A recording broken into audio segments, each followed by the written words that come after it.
আমরা কেমন কাজ করতে হয় দেখিয়ে দেব। হলদিয়ায় শিল্পে জোয়ার আসবে, হলদিয়ায় শিল্পে জোয়ার আসবে। শুভেন্দু বাবু নাকি ব্রজলাল চকের সমাবেশে দাঁড়িয়ে বলছেন যে হলদিয়াতে নাকি শিল্পের জোয়ার বইবে। আমরা শুভেন্দু বাবুকে স্মরণ করিয়ে দিতে চাইছি, এবিজির কথা ভুলে গেছেন? গুন্ডাগিরি করে এবিজেকে হলদিয়া থেকে তাড়ানোর মধ্যে দিয়ে হলদিয়াতে শিল্পের সর্বনাশের কফিনে শেষ পেরেকটা আপনি পুঁতেছিলেন।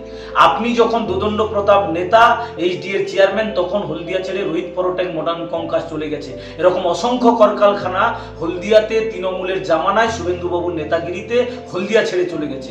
হলদিয়াতে বেকার যুবকের সংখ্যা প্রত্যেক দিন বাড়ছে। যে হলদিয়াকে তৃণমূলে থেকে সর্বনাশ করেছেন, লুট করেছেন, আবার বিজেপিতে গিয়ে এখন সর্বনাশ করবার, লুট করবার জন্য ব্লুপ্রিন্ট তৈরি করছেন।